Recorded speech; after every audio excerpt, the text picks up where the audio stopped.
अस्सलाम वालेकुम, मैं हूं शाहजेब खानजादा। दुनिया भर में इस वक्त कोरोना के मरीजों की तादाद 8 लाख से तजावुज कर चुकी है और ये वायरस 38,700 से जायद लोगों को हलाक कर चुका है। पाकिस्तान में इस वक्त कोरोना वायरस से मुतासर अफराद की तादाद 1914 हो गई है, जिनमें से 26 की मौत हो चुकी है, 58 ठीक हो चुके हैं, 12 की हालत तशवीशनाक है। पाकिस्तान में वायरस से मुतासर होने वालों की तादाद में तेजी आ रही है और गुज़िश्ता रोज 30 मार्च को मुल्क भर में कोरोना से मुतासरा 240 नए केसेस सामने आए, जो अब तक एक दिन में सामने आने वाले सबसे ज्यादा केसेस हैं। अब तक जो ज्यादातर केसेस सामने आए हैं उनमें अक्सर का ताल्लुक या तो ताफ्तान के रास्ते ईरान से आने वाले जायरीन हैं या फिर वो तबलीगी जमात से ताल्लुक रखते हैं। इन दोनों मामलात को मुल्क में कोरोना वायरस के फैलाव की बड़ी वजह करार दिया जा रहा है। हम आपको मुसलसल ऐसे केसेस का बताते रहे हैं जिनमें बेएहतियाती की गई और फिर उस बेएहतियाती के नतीजे में पूरी आबादी मुतासिर हुई। दुनिया भर में बेएहतियाती की वजह से यह वायरस फैला। पाकिस्तान में भी ये दो वाकयात, जहां ताफ्तान से जायरीन का आना है और दूसरा तबलीगी जमात का मामला है, इसकी वजह से वायरस तेजी से फैल रहा है। बड़ी तादाद में कोरोना के मस्बत केसेस सामने आए। तबलीगी जमात का मामला ऐसा ही है। बेएहतियाती की वजह से मुल्क के अक्सर इलाके अब खतरे में हैं और वहां खौफ व हिरास है। 26 फरवरी को मुल्क में कोरोना का पहला केस सामने आया। उसके बाद मुल्क भर में हिफाजती इकदाम शुरू कर दिए गए, मगर इस दौरान लाहौर में रायविंड में तबलीगी जमात का इज्तिमा हुआ। मुल्क के मुख्तलिफ इलाकों समेत दुनिया के मुख्तलिफ ममालिक से भी लोग उस इज्तिमा में शरीक हुए और बाद में इज्तिमा वक्त से पहले ख़त्म ज़रूर कर दिया गया, मगर उसके बाद वहाँ से मुल्क के मुख्तलिफ शहरों के लिए जमातें निकली। मुल्क के मुख्तलिफ मकामात में तबलीगी वफूद रवाना कर दिए गए और इस इज्तिमा से बड़ी तादाद में लोग कोरोना वायरस से मुतासिर हुए और फिर मुल्क के मुख्तलिफ इलाकों में जाकर उन मुतासरीन ने मजीद लोगों को मुतासिर किया। और अब महकमा सेहत सिंध के मुताबिक हैदराबाद में अब तक 128 कोरोना के केसेस सामने आ चुके हैं। जियो न्यूज़ के जराये के मुताबिक हैदराबाद में कोरोना वायरस तबलीगी इज्तिमा से पहुंचा। हैदराबाद में गुज़िश्ता हफ्ते एक चीनी नौजवान का कोरोना टेस्ट मस्बत आया, जिसके बाद पूरी जमात के टेस्ट किए गए। उस चीनी जवान का ताल्लुक भी तबलीगी जमात से था। इंतज़ामिया ने अब हैदराबाद में तबलीगी मरकज़ को क्वारंटीन में तब्दील कर दिया है। इलाके में खौफ है क्योंकि इस जमात ने कई लोगों से मुलाकात भी की थी। सिर्फ हैदराबाद ही नहीं, तबलीगी इज्तिमा से वफूद सिंध के दीगर इलाकों में भी पहुंचे और पुलिस रिपोर्ट के मुताबिक जिला सांगड़ में तबलीगी जमात से वाबस्ता 200 अफराद, जिला ठट्टा में 145, सखर में तबलीगी मरकज़ में 442 अफराद शामिल हैं और उनमें से 68 गैर मुल्की भी हैं। अब ये सब अफराद मुश्तबा हैं जिनके टेस्ट किए जा रहे हैं और महकमा दाखिला सिंध ने सखर के तबलीगी मरकज़ में क़याम पजीर अफराद को पंजाब मुंतकिल करने के लिए लेटर जारी कर दिया और कहा है कि सखर के क्वारंटीन में जायरीन और मकामी अफराद पहले से रह रहे हैं। मजीद अफराद की गुंजाइश नहीं है, इसलिए पंजाब से ताल्लुक़ रखने वाले अफराद को पंजाब मुंतकिल किया जाए। इसके अलावा IG सिंध ने पुलिस अफसरान को हिदायत की है कि तबलीगी मराकज़ को क्वारंटीन करार दिया जाए, ना उनमें नए अफराद को आने दिया जाए, ना पहले से मौजूद अफराद को बाहर जाने दिया जाए। इसी तरह आज बनू से तबलीगी जमात से वाबस्ता 74 साल शख्स का इंतकाल हुआ है, जिसके बाद पूरे इलाके को लॉकडाउन कर दिया गया है। इसके अलावा लिया में भी तबलीगी जमात के 200 से ज़ायद अफराद को क्वारंटीन में डाल दिया गया है और उनमें से एक शख्स में कोरोना वायरस की तस्दीक हो गई है। लाहौर के इलाके रायविंड में कोरोना वायरस के केसेस सामने आने के बाद रायविंड सिटी को मुकम्मल तौर पर लॉकडाउन कर दिया गया है, जो कि तबलीगी जमात का मरकज़ है। पुलिस के मुताबिक रायविंड तबलीगी इज्तिमा में अब भी 2200 अफराद मौजूद हैं और उनके टेस्ट किए जा रहे हैं। जहां कल तक 35 अफराद के टेस्ट किए गए थे, उनमें से 27 के टेस्ट मस्बत आए थे। इसके अलावा गुज़िश्ता हफ्ते इस्लामाबाद में भी गैर मुल्की तबलीगी में कोरोना वायरस की तस्दीक हुई और फिर मजीद 15 अफराद में कोरोना के रिपोर्ट मस्बत आई थी, जिसके बाद पूरे इलाके को सील कर दिया गया था। हमने आपको मुख्तलिफ इलाकों में सामने आने वाले केसेस की तफसीलात बताई। इन इलाकों में क्या सूरत हाल है, हमारे नुमाइंदे वहां से आपको बताएंगे। पहले हैदराबाद की सूरत हाल देखिए। हैदराबाद में कोरोना वायरस के बढ़ते हुए केसेस के बाद शहरियों में तशवीश पाई जाती है। हैदराबाद की इंतजामिया चीनी शहरी बाशिंदे की मस्बत रिपोर्ट आने के बाद अगर 200 से ज़ायद तबलीग जमात से वाबस्ता अफराद को 4 दिन तक महदूद करने के बजाय किसी और क्वारंटाइन सेंटर में मुंतकिल करती तो शायद हैदराबाद में कोरोना वायरस नहीं फैलता। प्रोग्राम आज शाहजेब खानजादा के साथ हामिद शेख, जियो न्यूज़, हैदराबाद। हैदराबाद की सूरत हाल है, दीगर शहरों की सूरत हाल भी आपको बताएंगे। और रायविंड जो तबलीगी जमात का मरकज़ है, जहां इस वक्त भी 2200 अफराद हैं, वहां इस वक्त क्या सूरत हाल है वो भी आपको बताएंगे। सखर की सूरत हाल पहले देखिए। शिकारपुर रोड पर करंतना में तब्दील होने वाले तबलीगी मरकज में अफगानिस्तान, इंडोनेशिया, नाइजीरिया व दीगर ममालिक के 69 गैर मुल्की समेत 474 अफराद ऑब्जर्वेशन में हैं, जिनके टेस्ट लेने का सिलसिला ताहाल शुरू नहीं हो सका है। हुकूमत सिंध ने सखर में गुंजाइश की कमी के बायस पंजाब और KPK से ताल्लुक़ रखने वाले अफराद को आबाई इलाकों में मुंतकिल करने के लिए उनकी सूबाई हुकूमतों को लेटर लिख दिया है, जबकि सखर इंतज़ामिया ने मरकज़ से तबलीग के लिए मुख्तलिफ इलाकों की मसाजिद में जाने वाली जमातों को वहीं आइसोलेट होने के अहकामात जारी किए हैं। टेस्ट अभी इनके इनिशिएट नहीं हुए हैं क्योंकि गवर्नमेंट ऑफ सिंध की अभी इसमें पॉलिसी को वेट कर रहे हैं कि क्या पॉलिसी आती है। मेरी अभी डिप्टी कमिश्नर साहब से बात हुई थी कि क्या इनके टेस्ट यहाँ पे हों या अपने अपने प्रोविंसेस इनको उनके टेस्ट वहाँ पर कराए जाएँ। डिप्टी कमिश्नर सखर राना अदील के मुताबिक ताफ्तान से आए 462 मुसाफिर अब भी लेबर कॉलोनी में कायम करंतना में ऑब्जर्वेशन में हैं, जिनमें से 292 मुसाफिर कोरोना से मुतासरा हैं, 97 की रिपोर्ट्स मनफी हैं, जबकि 73 अफराद की रिपोर्ट्स आना बाकी है। 3 दफ़ा जो है टेस्ट हो चुके और जो उसमें बिलाखिर जो लोग निकले वो हमारे लिए एक मुस्बत खबर थी कि पॉजिटिव लोग भी आहिस्ता आहिस्ता सेहतयाबी की तरफ जा रहे हैं। ऐसे तमाम लोग जो पॉजिटिव से नेगेटिव हो रहे हैं उनके बारे में हमारी पॉलिसी ये है कि उनको 2 दफ़ा कंसेक्यूटिव टेस्ट नेगेटिव होगा तो उनको घरों में भेजेंगे। वहाँ से जो पुलिस वाले आ रहे हैं, जो नर्सिंग स्टाफ है, वहाँ के डॉक्टर्स हैं, उनके ज़रिए शहर में ना फैल जाए, इसकी बहुत ज़्यादा तशवीश है।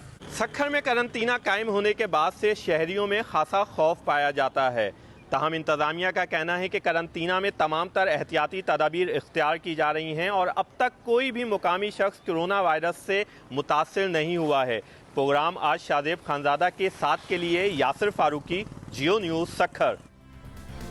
रिपोर्ट्स आपने देखी, सिंध हुकूमत के तर्जुमान मुर्तज़ा वहाब हमारे साथ मौजूद है। मुर्तज़ा वहाब साहब बहुत शुक्रिया। मुर्तज़ा वहाब साहब, ये कहा जा सकता है कि वक्त पर इस सिचुएशन को आइडेंटिफाई करके काबू पा लिया गया है तबलीगी जमात के जो मुख्तलिफ लोग और मुख्तलिफ शहरों में आए थे सिंध में, या अभी तक आपका कंसर्न है कि ये किस हद तक फैला है, क्योंकि बहुत सारे दूसरे लोगों से मिले होंगे? बिस्मिल्लाहिर्रहमानिर्रहीम। शादिद साहब, मैं समझता हूँ अभी इसके ऊपर कोई हतमी राय देना क़ब्ल वक्त है। जहाँ जहाँ हमको चीज़ आइडेंटिफाई हुई उसके ऊपर फौरी तौर पर हमने जो जो इक़दाम उठाने की ज़रूरत थी वो इक़दाम उठाए गए। मैं थोड़ी सी फिगर्स में आपकी तस्हीह करना चाहता हूँ कि अभी तक जो तबलीगी जमात के हजरात थे उनमें से 221 लोगों के टेस्ट कंडक्ट किए गए, जिसमें से 94 के टेस्ट पॉजिटिव आए हैं। 15 टेस्ट अभी भी पेंडिंग है, उनका रिजल्ट हमारे पास नहीं आया। तो जो कुल लोग इस वक्त 94 हैं जो कि पॉजिटिव करार दिए गए हैं, और उन 94 के 94 को 3 मुख्तलिफ मकामात पर आइसोलेशन सेंटर्स में रखा गया है। और इस वक्त जो कुछ लोग हैं जिनको वापस आप पंजाब भेज रहे हैं, इस वक्त वो क्या सूरत हाल है कि वो सखर में कैपेसिटी नहीं है, वो क्या सूरत हाल है? नहीं शादिद साहब, सखर में बिल्कुल फैसिलिटी में कैपेसिटी मौजूद है, और अभी फिलहाल मैं समझता हूँ कोई शख्स जिसके ऊपर आप हतमी राय नहीं दे सकते, जिसका लेट से टेस्ट अभी तक नेगेटिव नहीं आया, हमने उसूली तौर पर ये फैसला किया हुआ है कि उसको अपनी क्वारंटीन सेंटर में या आइसोलेशन सेंटर में रखेंगे, और जब वो चीज़ कंफर्म हो जाती है कि आया उसका टेस्ट पॉजिटिव आया है या नेगेटिव हो गया, उसके बाद फैसला किया जाता है। जिन लोगों का टेस्ट नेगेटिव आ जाता है उनको जाने की इजाजत दी जाती है, जिन लोगों का टेस्ट पॉजिटिव है उनको हम जब तक वो क्योर नहीं होते उनको साथ में ये बताइएगा कि अब जाहिर है जो नंबर ऑफ टेस्ट हैं उसके हवाले से सवालात पैदा हो रहे थे कि पाकिस्तान में टेस्ट इतने कम हुए हैं कि कुछ कहा नहीं जा सकता कि तादाद कितनी है। अब जो सैंपल साइज है वो कम से कम आपको इतना कॉन्फिडेंस दे रहा है कि लगभग इतनी ही तादाद होगी, या अभी भी आपको लगता है कि टेस्ट इतने कम हुए इसलिए कुछ नहीं कहा जा सकता? शाजिद साहब, मेरी अल्लाह ताला से दुआ है कि नंबर इतना ही हो, लेकिन अगर आप टेक्निकली इसको समझने की कोशिश करें, मैं समझता हूं कि नंबर ऑफ टेस्ट अभी इतने ज्यादा नहीं हुए हैं कि अपना कोई वादे मौक़िफ़ हम कायम कर सकें। अल्लाह ताला से दुआ है कि ज्यादा स्प्रेड ना हुआ हो, और जहां जहां स्प्रेड हुआ है जैसे आइडेंटिफाई हम होता है हम फौरी तौर पर उन लोगों को आइसोलेट करने की कोशिश करते हैं। और मैं समझता हूँ मीडिया से भी यही मैसेज जाना चाहिए कि जहां पर जिस शख्स को अंदाजा होता है कि लेट से उसके अंदर वो सिम्टम्स हैं, वो फौरी तौर पर जो हमारे हेल्थ डिपार्टमेंट के ऑफिशियल्स हैं, सिविल एडमिनिस्ट्रेशन है, उनसे कांटेक्ट करे ताकि उनका टेस्ट लिया जा सके, और अगर टेस्ट उनका पॉजिटिव है तो जो एहतियाती तदाबीर हम प्रपोज करते हैं। शुक्रिया मुर्तज़ा वहाब हमारे साथ मौजूद थे, गुफ्तगू आपने सुनी। लाहौर में जहाँ तबलीगी जमात का मरकज़ है उसे क्वारंटीन में तब्दील कर दिया गया है, वहाँ 2200 अफराद अंदर हैं, ये नंबर्स आ रहे हैं, उनके टेस्ट किए जा रहे हैं। ये कहा जा रहा है कि इंतजामिया ताउन भी वहाँ पर भरपूर अंदाज में कर रही है। बनू में भी आज तबलीगी जमात से ताल्लुक़ रखने वाला एक शख्स कोरोना वायरस से इंतकाल कर गया, वहाँ क्या सूरत हाल है देखिए। बन्नू में पहला कोरोना वायरस का शिकार 74 साल तबलीगी सैयद नवाज सकना मंदेव जो 21 मार्च को क्वेटा बलूचिस्तान से ट्रेन के जरिए पेशावर आया। बीमार होने की वजह से पेशावर में उसका बेटा मीर दराज और कज़न मीर खवास गाड़ी में पेशावर से 28 तारीख को बन्नू मंदेव लाए। 28 तारीख को घर में रहा और 28 तारीख को ही चेकअप के लिए खलीफा गुल नवाज टीचिंग अस्पताल ले जाया गया, जहां उनका टेस्ट लिया गया। शदीद बीमार था और चलने फिरने से कासिर था। टेस्ट पेशावर भेजा गया, जहां पर टेस्ट पॉजिटिव आया। मेडिकल टीम ने घर पहुंचकर इंक्वायरी की, जिससे 12 अफराद का उनके साथ कंटेक्ट कन्फर्म हुआ। बेटे और कज़न को भी खलीफा गुल नवाज शिफ्ट कर दिया गया, जहां उनके भी टेस्ट पेशावर भेज दिए गए। पूरा जो इलाका मंदेव का है इसको लॉकडाउन कर दिया गया है। इसके अलावा जो ममाखेल में इनकी बेटी ब्याई गई है, उस घर में भी स्क्रीनिंग जारी है और मेडिकल टीमें रवाना कर दी गई हैं। डिप्टी कमिश्नर बन्नू कैप्टन जुबैर नियाजी ने फौरी तौर पर मज़कूरा इलाके को लॉकडाउन कर दिया, जिस पर आज कोरोना वायरस का शिकार होने वाला जाँ बहक हो गया, जिसको इंतजामिया बन्नू ने सख्त सिक्योरिटी में सपुर्द खाक कर दिया। जबकि कोरोना वायरस का दूसरा मरीज हयातुर रहमान, उसका टेस्ट भी पॉजिटिव आने पर CMH बन्नू आइसोलेशन वार्ड में उसे रखा गया है। बन्नू में 2 अफराद के कोरोना वायरस के टेस्ट पॉजिटिव आने पर जिसमें आज 74 साल मरीज जो जहाँ बहाक हो गया है, जिसको मंदेव में सख्त सिक्योरिटी में सपुर्द खाक कर दिया गया है, जिसकी वजह से जहाँ 2 इलाकों में कोरोना वायरस के मरीजों की रिहाइशगाहें थीं, सुकड़ी और मंदेव, दोनों जगहों पर मुकम्मल लॉकडाउन कर दिया गया और इंतहाई सख्त इकदाम कर दिए गए हैं। प्रोग्राम आज शाहजेब खानजादा के लिए कैमरामैन हारून और अहमद बिलाल के साथ मंजूरुद्दीन, जियो न्यूज़, बन्नू। सबके लिए हुकूमत इकदाम कर रही है कि कम से कम नुकसान हो। क्वारंटीन किया जा रहा है मुख्तलिफ इलाकों को। भारत में मुसलमान पहले ही मुश्किल में हैं और अब एक और मुश्किल खड़ी हो गई है। भारत में अब तक कोरोना के 1251 केसेस रिपोर्ट हो चुके हैं, 32 अमवात हो चुकी हैं। भारतीय मीडिया के मुताबिक नई दिल्ली में तबलीगी जमात के मरकज से अब तक 24 अफराद में कोरोना वायरस की तस्दीक हो चुकी है और उनमें से 7 अफराद की मौत भी हो चुकी है। गैलप के मुताबिक 43% पाकिस्तानियों ने अभी तक खुद कोरोना वायरस से खुद को बचाने के लिए एहतियाती इकदाम नहीं उठाए हैं। ये सर्वे दुनिया भर से 28 ममालिक में किया गया। उनमें ये तादाद सबसे ज़्यादा पाकिस्तान में है, जिन्होंने लापरवाही का मुजाहरा किया है। यानी लापरवाही 28 ममालिक में सबसे ज़्यादा पाकिस्तानी दिखा रहे हैं। गैलप के मुताबिक मुल्क भर से ये सवाल पूछा गया कि आप कोरोना वायरस से बचने के लिए कौन कौन सी एहतियाती तदाबीर इख्तियार कर रहे हैं। इस सवाल के जवाब में 26% अफराद ने कहा कि वो कोरोना से बचने के लिए मेडिकल मास्क इस्तेमाल कर रहे हैं। 13% ने कहा कि वो हाथों में दस्ताने पहन रहे हैं। 10% ने कहा कि वो हैंड सैनिटाइजर इस्तेमाल कर रहे हैं, जबकि 43% ने कहा कि वो कसरत से हाथ धो रहे हैं। 20% ने कहा कि वो घर में रहकर मुलाकातों को महदूद कर रहे हैं। सिर्फ 3% ने कहा कि उन्होंने खुद को आइसोलेशन में डाल दिया है। रिपोर्ट के मुताबिक 43% ने इस बात का एतराफ़ किया कि उन्होंने कोरोना से बचाव के लिए अभी तक कोई एहतियाती तरीक़ाकार नहीं अपनाया। दुनिया भर में सिर्फ 9% ने यह एतराफ़ किया था कि उन्होंने अभी तक कोई एहतियाती तरीक़ाकार इख्तियार नहीं किया। मगर हमारे यहाँ 43% अफराद ने कुछ नहीं किया। ये बहुत चौंका देने वाले अदाद शुमार हैं, क्योंकि हमारे मुल्क में मेडिकल की सहूलतें पहले ही बहुत कम हैं और अगर आप एहतियात नहीं करेंगे तो हुकूमती इक़दाम का कोई फ़ायदा नहीं होगा। आपको खुद एहतियात करनी है। कोरोना वायरस सामने आने के बाद गैर तस्दीकशुदा टेस्ट किट्स के हवाले से भी अब खबरें सामने आ रही हैं। ज़ाहिर हुकूमत तेज़ी से टेस्ट किट्स दरामद करने के हवाले से इक़दाम कर रही है ताकि ज़्यादा से ज़्यादा लोगों का टेस्ट किया जा सके। मगर आज वफाकी वज़ीर फवाद चौधरी ने ट्वीट किया। उन्होंने लिखा कि सूबाई हुकूमतों और NDMA को वार्निंग देना चाहता हूँ कि कोरोना वायरस की गैर तस्दीकशुदा टेस्टिंग किट्स की भरमार हो रही है। अगर बीमार मरीज को टेस्ट सेहतमंद जाहिर कर देगा तो इसका मतलब है कई जानों को खतरे में डालना। जब तक ड्रैब पाकिस्तान की अपनी किट्स की तस्दीक करता है आप इंपोर्ट करें, लेकिन सिर्फ तस्दीक शुदा किट्स। पहले ही ये शिकायत के टेस्ट कम हो रहे हैं और जो हो रहे हैं इसके हवाले से फवाद चौधरी का ये शक का इजहार करना कि गैर मुसद्दिका किट्स इस वक्त पाकिस्तान में हो सकती हैं। हमारे साथ खुद मौजूद हैं वफाकी वज़ीर बराए science and technology Fawad Chaudhry. Fawad साहब बहुत शुक्रिया। फवाद साहब, क्या वजह है कि आपने इस कंसर्न का इजहार किया है कि गैर तस्दीकशुदा इस वक्त टेस्ट किट्स भी हो सकती हैं? हुआ ये कि हमने एक अपनी किट जो है वो तैयार की, नस्ट की, और वो हमने कल CEO ड्राफ्ट जो है उनसे मेरी मीटिंग हुई और मैंने उनसे प्रोसेस समझने की कोशिश की कि ये जो किट्स आ रही हैं या जो मामला आ रहे हैं इसको हम कैसे रेगुलराइज करते हैं। तो मुझे एहसास हुआ कि जो ड्राफ्ट का एक पूरा प्रोसेस है वो बड़ा कम्प्रिहेंसिव प्रोसेस है और वो पूरे रूल्स रेगुलेशंस को फॉलो करते हैं और उसको बाद जो है वो अलाउ करते हैं। लेकिन जब मैंने ये देखा कि ये उसके बाद जो चाइनीज किट्स आ रही हैं उनमें कोई बंदा कह रहा है मैं 10,000 किट दे रहा हूँ, कोई कह रहा है मैं 12,000 किट्स दे रहा हूँ और उनकी मैंने ड्राफ्ट से पूछा कि ये जो किट्स आ रही हैं क्या हमने इसकी कोई तस्दीक की है, तो उन्होंने कहा नहीं, हमने जो इम्पोर्टेड किट्स हैं उनको तो हमसे तो नहीं किसी से नहीं जो है तस्दीक की। इसलिए जो है वो मैंने वार्न किया कि ये जो इस वक्त किट्स चल रही हैं या बहुत ज़्यादा मामला जो है वो आ रहे हैं वो तस्दीक शुदा होने चाहिए। और बाद में फिर चेयरमैन NDMA से मेरी बात हुई और उन्होंने जो है वो मुझे कहा कि इसके ऊपर हम जो है वो एक हमने प्रोसेस लिया है और फिर आज काबीना में मैंने ये मसला उठाया और अब हमने ये तय किया है, काबीना ने ये कहा है कि जो सिर्फ PCR किट्स हैं वो अलाउ की जाएंगी, बाकी किट्स जो है वो अलाउ नहीं की जाएंगी ताकि एक सर्टिनिटी और ऑथेंटिसिटी जो है वो रहे। सब साथ में ये भी बताइएगा कि जो वज़ीर आज़म के सॉल्यूशन से उन पर तनकीद हो रही है, वो फंड अनाउंस कर देते हैं, अपोजिशन से वो बात नहीं करते, प्रेजेंटेशन देके चले जाते हैं, फिर अपनी एक टाइगर फोर्स अनाउंस कर देते हैं। अब टाइगर जो है वो ज़ाहिर है वज़ीर आज़म इमरान खान अपनी पूरी जद्दोजहद में जो तहरीक इंसाफ के कारकुन हैं उन्हें टाइगर कह के बुलाते रहे हैं, तो कोरोना टाइगर के हवाले से भी अब बहुत ज़्यादा तनकीद हो रही है कि वो पोलिटिसाइज़ कर रहे हैं, सियासी फ़ायदा उठाने की कोशिश कर रहे हैं इस पूरी की पूरी सिचुएशन से और पार्टी को ऑर्गेनाइज करने की कोशिश कर रहे हैं। देखिए फ्रेंकली हम कोई चैरिटी ऑर्गेनाइजेशन नहीं है, हम पॉलिटिकल ऑर्गेनाइजेशन है और पॉलिटिकल ऑर्गेनाइजेशन जो भी काम करेगी उसका एक पॉलिटिकल एंगल होगा, एक पॉलिटिकल एस्पेक्ट होगा।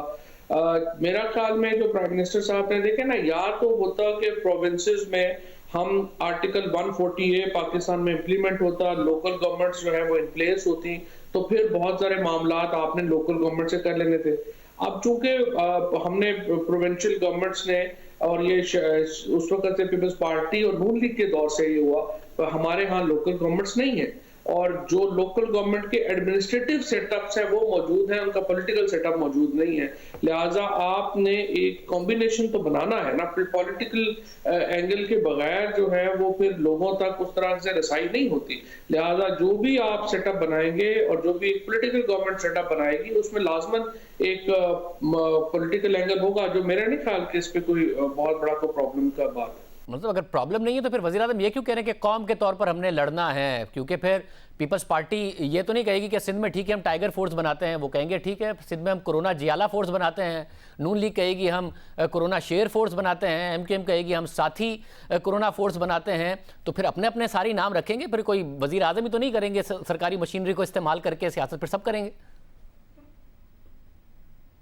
नहीं, मुत्तहिद करने में तो सियासत का रोल है और सियासत जो है वो पॉलिटिकल पार्टीज जो है वो पीपल्स पार्टी अपनी पॉलिटिक्स तो करेंगी ना सिंध में, उनको कैसे रोक कर सकते हैं आपके आप वो पॉलिटिक्स ना करें। या PMLN जो अभी तक जो शहबाज शरीफ साहब वापस आए हैं वो अपनी पॉलिटिक्स तो कर रहे हैं, अपोजिशन तो अपनी पॉलिटिक्स करेगी, हम अपनी पॉलिटिक्स करेंगे, लेकिन ये कोई इतना आई डोंट थिंक सो कि ये कोई यूनिटी में कोई इतनी बड़ी रुकावट है। बहुत शुक्रिया। फवाद चौधरी साहब हमारे साथ मौजूद थे। हुकूमत ने टाइगर रिलीफ फोर्स के रजिस्ट्रेशन का ऐलान कर दिया है, साथ ही हुकूमत रिलीफ फंड के क़याम का ऐलान भी कर चुकी है, मगर अपोजिशन अब हुकूमती इक़दाम पर तनकीद कर रही है। अपोजिशन लीडर शहबाज शरीफ ने आज अपोजिशन की दीगर जमातों के सरबराहों से मुलाकात की और फिर उनका बयान सामने आया। शहबाज शरीफ ने कहा कि कौम को शक में डालना इंतजामिया और आवाम के लिए मसाइल पैदा करने वाली बात है। कोरोना रिलीफ फंड की तरसील के लिए फौरी पार्लिमानी पार्टी मॉनिटरिंग कमेटी तश्कील दी जाए। इसके अलावा नून लीग के सीनियर रहनुमा ने भी तनकीद की, जो कोरोना टाइगर फोर्स है उस पर शहबाज शरीफ ने तनकीद की। हसन इकबाल साहब हमारे साथ मौजूद हैं। हसन इकबाल साहब, आप भी तनकीद कर रहे हैं, शहबाज शरीफ भी तनकीद कर रहे हैं। अगर वज़ीर आज़म कह रहे हैं कि जी पैसे कम हैं, फंड चाहिए, इसके अलावा ह्यूमन रिसोर्स के लिए वो टाइगर फोर्स का अनाउंसमेंट कर रहे हैं, आप उस पर भी तनकीद कर रहे हैं, तो ये ना करें तो फिर क्या करें वज़ीर आज़म, आप अपना सॉल्यूशन दे दें। शाहजेब, इस वक्त सूरत हाल ये है कि आज भी मीडिया के अंदर रिपोर्ट्स हैं कि फरवरी के इब्तिदा में जो ब्यूरोक्रेटिक चैनल्स हैं उनसे हुकूमत को इस ख़तरे से आगाह कर दिया गया था और जो हमारे ऑफिशियल चैनल्स हैं उन्होंने इसके लिए जो एहतियाती तदाबीर हैं उनका भी एक पूरा रोड मैप प्रपोज किया था। फरवरी गया, मार्च गया, वफाकी हुकूमत और पंजाब की हुकूमत गो मगू की हालत में रही, इन डिसीजन में रही, फैसला साजी के बहरान में रही। ये सिर्फ दुआ करते रहे कि बला टल जाएगी।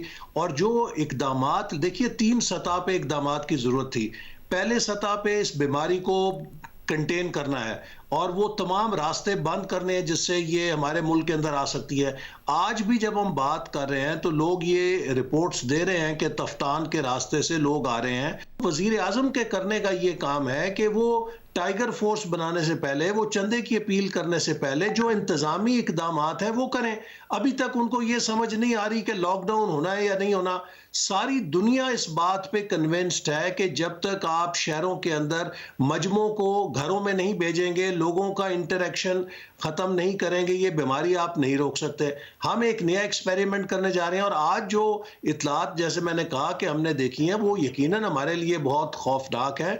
वैसे मगर आप ज़रा वज़ीर आज़म की कन्फ्यूजन पर तनकीद तो कर रहे हैं। वज़ीर आज़म की कन्फ्यूजन लॉकडाउन के हवाले से रही है, मगर एक फ़ायदा तो हुआ ना कि सिंध हुकूमत कम अज़ कम इनिशिएटिव ले रही थी और फिर पंजाब और खैबर पख्तूनख्वा हुकूमत ने उन्हीं इनिशिएटिव्स को फॉलो किया। 16-18 घंटे बाद वज़ीर आज़म ने लॉकडाउन पर शक का इज़हार किया, सिंध ने किया, पंजाब ने भी कर दिया, इस्लामाबाद में भी हुआ है, खैबर पख्तूनख्वा में भी हुआ।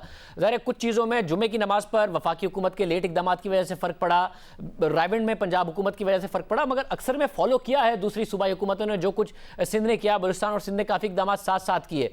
तो जो इस वक्त टाइगर फोर्स है उससे आपको बुनियादी तौर पर मसला क्या हो रहा है? और अगर फंड तो चाहिए ना, हुकूमत के पास नहीं है, तो उससे आपको क्या मसला हो रहा है?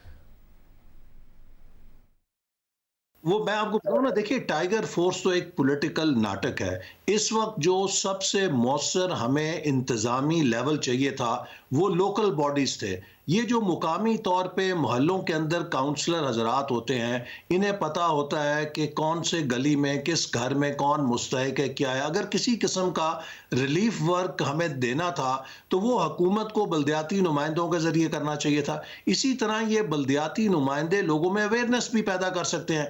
अब पिछले तकरीबन 8-10 महीने से पंजाब जो सबसे बड़ा सूबा है, वहाँ हुकूमत ने बल्दियाती इदारों को गैर आइनी तौर पर बरतरफ कर दिया हुआ है और पिछले 4 महीने से हाई कोर्ट में उनका केस ज़ेरे इल्तवा है। अगर ये टाइगर फोर्स बनानी है, उसकी बजाय ये बल्दियाती इदारों को बहाल करें और उन नुमाइंदों को ये काम दें कि वो आप कम्युनिटीज़ के अंदर अवेयरनेस करें, और अगर कोई रिलीफ वर्क करना है तो वो उनके ज़रिए करें। और दूसरी बात यह है कि जो लोग रिलीफ वर्क करेंगे, हुकूमत के पास अभी तक कोई प्लान ऑफ एक्शन नहीं कि उनकी तरबियत कैसे होगी, उनको प्रोटेक्शन कैसे फराम करनी है। इसमें जो हमारा ढांचा है सिविल डिफेंस का, उसको बरूएकार लेके आया जा सकता है, बजाय ये कि आप एक नई टाइगर फोर्स खड़ी कर दें जो ट्रेंड भी नहीं है, जो प्रोटेक्टेड भी नहीं है, और लोगों के बच्चों को आप बीमारी के इलाके में भेज के उन्हें भी वायरस का निशाना बना देंगे। ये कोई हिकमत अमली नहीं है। मगर वजीर आजम आपके साथ बैठने को तैयार नहीं है, और ज़ाहिर फवाद चौधरी साहब भी कह रहे हैं कि टाइगर फोर्स हम एक पॉलिटिकल फोर्स हैं, तो उसका पॉलिटिकल और सियासत तो उस चीज़ में नजर आएगी। वज़ीर आज़म ने कह दिया मैंने जिद्दोजहद आप लोगों के खिलाफ की है, वो आपके साथ नहीं बैठ रहे, प्रेजेंटेशन देके भी चले गए थे। तो अगर शहबाज शरीफ साहब वापस आए तो आप लोगों ने यही बताते रहना है कि जी ये देखें साथ लेकर नहीं बैठ रहे हैं, हुकूमत की पहले जिम्मेदारी। मगर आप लोग क्या करने को तैयार हैं? आप लोग इस वक्त इस पूरे के पूरे क्राइसिस में क्या किरदार अदा करने को तैयार हैं? जो काम इस वक्त करने वाला है, जैसे मैं फिर आपको कह रहा हूं कि बहुत सारे शहरों में, बहुत सारे कस्बों में, बहुत सारे देहात में अभी भी लोग मामूल के मुताबिक जिंदगी कर रहे हैं। बड़े बड़े शहरों के कुछ मोहल्लों में, कुछ इलाकों में शायद आपको लॉकडाउन नजर आता है, लेकिन हुकूमत मुकम्मल तौर पे नाकाम हुई है लोगों को अवेयरनेस देने में। अगर वजीर आजम कहेगा घबराना नहीं है, घबराना नहीं है, तो मैं क्यों कोई एहतियात इख्तियार करूंगा? मैं आपके प्रोग्राम के जरिए लोगों को कहूंगा ये बहुत मोहलिक वबा है, घबराने की जरूरत है, बचने की जरूरत है, और तमाम एहतियाती तदाबीर इख्तियार कीजिए। भूख से पहले जिंदगी आती है। खुदा ना खास्ता हम जिंदगी खो दें तो हम किसी की मदद भी नहीं कर सकेंगे। लिहाजा इस वक्त जो मसला है वो लोगों की जिंदगी बचाना है, और हुकूमत मुकम्मल तौर पे, जैसे मैंने कहा, एक कंफ्यूजन में है। फिर लीडरशिप का काम है कि क्राइसिस में यूनिटी क्रिएट करें, आप सबको इकट्ठा करें। लेकिन अभी भी इस हुकूमत की तरजीह यह है कि मीडिया को अंदर कर दो, शहबाज शरीफ को नोटिस जारी कर दो, नवाज शरीफ को नोटिस जारी कर दो, शाहिद खाकान को नोटिस जारी कर दो, नैब को तेज कर दो। इस को जबकि कोरोना की अजाब में हम फंसे हुए हैं, हुकूमत अभी भी अपना एक विक्टिमाइजेशन का और इंतकाम का एजेंडा लेकर चली है, बजाय ये कि वो पूरी कौम को इकट्ठा करती, वो इत्तेहाद पैदा करती। जैसे जब एबटाबाद वो वहाँ पे पेशावर में आर्मी पब्लिक स्कूल में हमला हुआ तो हमने सारी कौम को इकट्ठा किया, नेशनल एक्शन प्लान बनाया, उससे पूरी कौम दहशतगर्दी के खिलाफ मुत्तहिद हो गई। बहुत शुक्रिया। हसन इकबाल साहब हमारे साथ मौजूद थे। वो कह रहे हैं कि वज़ीर-ए-आज़म की जिम्मेदारी है कौम को मुत्तहिद करें और संजीदा बयानात दें और कौम से कहें कि इस पर घबराएं, इस मामले को संजीदा लें और संजीदा अंदाज में एक्शन करें। हमने गैलप की रिपोर्ट भी आपको दिखाई है कि 43% पाकिस्तानी कह रहे हैं कि उन्होंने इस हवाले से कुछ नहीं किया, जो 28 ममालिक के सर्वे में सबसे ज़्यादा तादाद है। कोरोना की अब तक कोई वैक्सीन ईजाद नहीं हुई है, मगर एक तरीक़ाकार पैसिव इम्यूनाइजेशन है जिसका इस्तेमाल चीन ने भी किया, दीगर ममालिक कर रहे हैं, अमेरिका भी कर रहे हैं, क्योंकि वेंटिलेटर्स कम हैं। तो जो भी तरीक़ाकार वेंटिलेटर पर पहुंचने से पहले इस्तेमाल हो सकता है वो किया जाए। 20 मार्च को हमारे प्रोग्राम में डॉक्टर ताहिर शमसी ने इस तरीके का इलाज की तजवीज़ दी थी। फिर 27 मार्च को हमारे प्रोग्राम में आए और उन्होंने कहा कि पंजाब हुकूमत ने हमारे प्रोग्राम के बाद उनसे रब्ता किया और प्रोग्राम पर अमल करने का ऐलान कर दिया। सिंध हुकूमत भी जल्द ऐसा कर देगी और अब इस हवाले से पेशरफ्त ये हुई है कि सिंध हुकूमत ने भी इस प्रोग्राम पर अमल करने का ऐलान कर दिया है।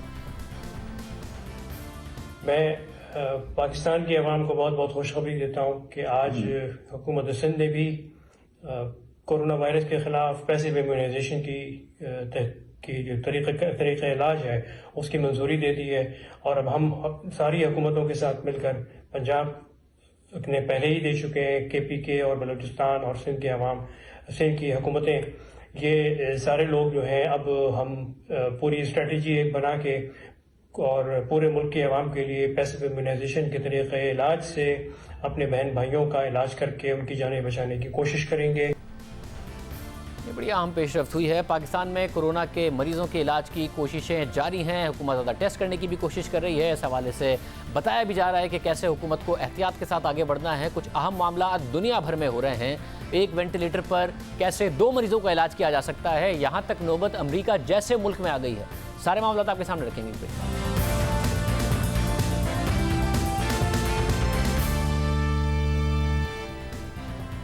कोरोना वायरस ने दुनिया भर में मेडिकल की सहूलतों पर सवाल उठा दिया है। सवाल उठ रहा है कि पूरी दुनिया हथियारों पर तो सरमायाकारी करती रही, मगर जहां सरमायाकारी करनी थी अपने डॉक्टर्स पर, अपने मेडिकल पर, अपने हेल्थ केयर के निज़ाम पर, उसमें नहीं की गई। अमेरिका तक में ये सूरत हाल पैदा हो गई है कि डॉक्टर को फैसला करना पड़ रहा है कि कौन जिंदा रहेगा और कौन नहीं रहेगा। इससे पहले इटली में भी ये सूरत हाल पैदा हुई थी कि क्योंकि जो बुजुर्ग अफराद हैं उनके मुकाबले में नौजवानों को बचाया जाए, वेंटिलेटर्स को महफूज रखा जाए।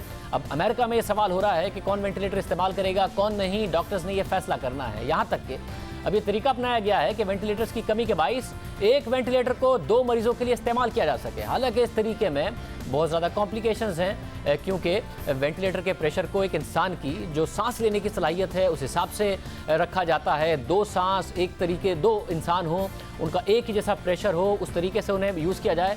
इस सब पर सवाल उठ रहे हैं। अमेरिका में अस्पतालों और वेंटिलेटर्स की कमी है। इसकी वजह से अब कोरोना के वायरस से मुतासिर ना होने वाले मरीजों के लिए मेकशिफ्ट फील्ड अस्पताल बनाए जा रहे हैं ताकि उन्हें कोरोना के मरीजों से अलग रखा जा सके। न्यूयॉर्क में कल अमरीकी नेवी का 1000 बेड का हॉस्पिटल शिप भी शहर में ऐसे मरीजों के इलाज के लिए लाया गया है जो कोरोना से मुतासिर नहीं है, मगर आम अस्पतालों में उनके इलाज के लिए इस वक्त जगह नहीं है। इस नेवी शिप में मरीजों की सर्जरीज और ICU की सहूलियात मौजूद हैं और न्यूयॉर्क के मेयर के मुताबिक ये एक जंगी माहौल है और हम सबको मिलकर इससे लड़ना है। और अहम बात यह है कि अमेरिका में इस वक्त चाहे वो हार्ट सर्जरीज हों या दूसरे ऑपरेशंस हों, वो अगर फौरी तौर पर नहीं करने हैं तो पेशेंट्स को कहा जा रहा है कि इंतज़ार करें ताकि कोरोना वायरस से निपटा जा सके। कोरोना वायरस की वजह से अमेरिका जैसा तरक्की याफ्ता मुल्क भी सहूलियात की कमी का शिकार हो गया है। अमेरिका का सेहत का निज़ाम कोरोना के मरीजों का बोझ बर्दाश्त नहीं कर पा रहा है। तो सोचिए कि पाकिस्तान को कितनी सख्ती से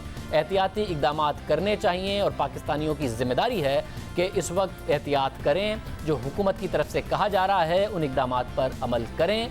और इस सब में एक ऐसा लीडर है जो पहले एक बयान देता है, फिर उसे बदल लेता है, फिर उससे सवाल किया जाए कि पहले आप ये कह रहे थे और आपकी पॉलिसी और बातों से मुल्क में कन्फ्यूजन फैल रहा है, मुल्क और आवाम का नुकसान हो रहा है, आप वक्त पर इक़दामात नहीं करते हैं, बयान कुछ और देते हैं, इक़दामात कुछ और करते हैं, तो फिर मीडिया पर ही इल्ज़ाम तराशी शुरू कर देता है वो लीडर। अपनी बात में वज़न डालने के लिए गलत बयानी करता है वो लीडर। दुनिया के हक़ाइक़ को मोड़ तरोड़ कर पेश करता है वो लीडर और ये दावा करता है कि दुनिया को मुझसे ज़्यादा कोई नहीं जानता, इसलिए मेरी बात का यकीन करो। वो लीडर गलत बयानी करता है और जो उस लीडर से सवाल करे तो फिर उस लीडर के सपोर्टर प्रोपेगेंडा शुरू कर देते हैं कि मीडिया ऐसे सवाल पूछकर, ऐसे हक़ाइक़ सामने लाकर नेगेटिविटी फैला रहा है।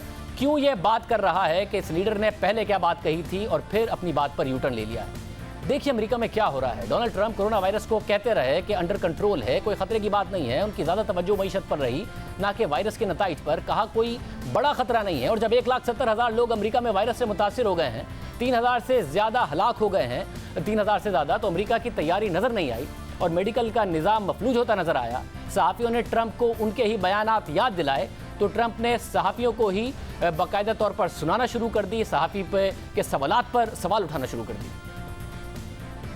आप उन अमरीकियों को क्या कहेंगे जो आपसे नाराज हैं कि आपने इस कोरोना क्राइसिस को शुरू में संजीदा नहीं लिया और हकीकत छुपाई। 4 मार्च को आपने कहा कि अमेरिका में कोरोना वायरस मुकम्मल कंट्रोल में है। आपने कहा ये एक मौजज़ा है कि कोरोना वायरस गायब होने वाला है। हमारे मुल्क में तो बहुत कम लोगों को वायरस हुआ है।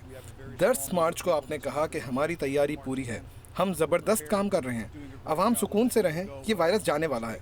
आप उन अमरीकियों को क्या कहेंगे जो ये कह रहे हैं कि आप इस क्राइसिस में गलत साबित हुए?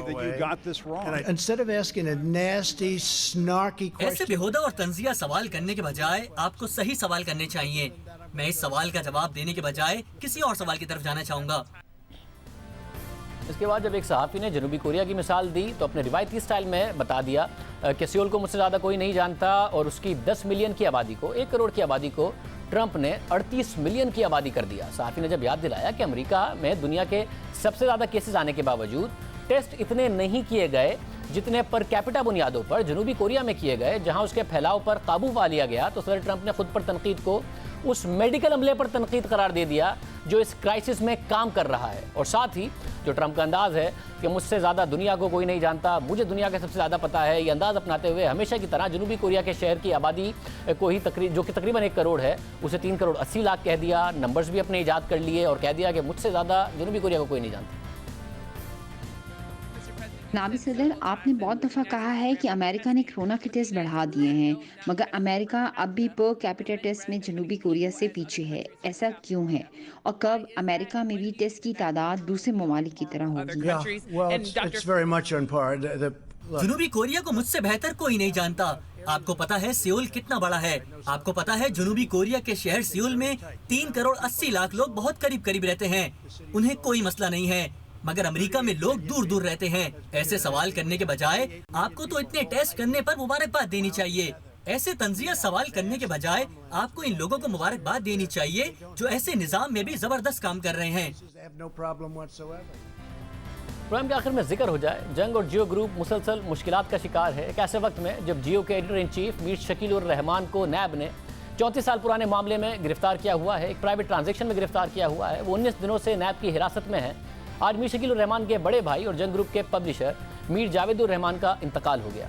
मीर जावेद उर रहमान हफ्ते रोज़ा अखबार जहां के एडिटर इन चीफ थे और कई दहाइयों से इस शोबे से वाबस्ता थे। उन्हें फेफड़ों का कैंसर था और 2 दिन पहले उन्हें दिल का दौरा भी पड़ा था। वो ICU में थे। तो नैब ने जियो के editor in chief Mir Shakeel उर रहमान को अपनी भाई से मुलाकात नहीं हो सकी क्योंकि वो नैब की तहवील में थे। मीर जावेद उर रहमान के इंतकाल पर मुख्तलिफ शोबों से ताल्लुक़ रखने वाले अफराद ने अफसोस और गहरे दुख का इजहार किया है, लवाहिकीन से ताज़ियत की है और जो सहाफ़त से वाबस्ता लोग हैं उन्होंने ज़बरदस्त अंदाज में मीर जावेद उर रहमान को खिराज तहसीन पेश किया है। उनकी खिदमात पर जो मुख्तलिफ सियासी जमातें हैं उनके रहनुमाओं ने उनकी जो खिदमात थी सहाफ़त के लिए, मुल्क के लिए, उन्हें बहुत ज़्यादा खिराज तहसीन पेश किया है जो ज़िंदगी भर उनकी खिदमात सहाफ़त के शोबे से वाबस्ता रही। आज के प्रोग्राम में इतना ही। आपसे कल के प्रोग्राम में मुलाकात होगी।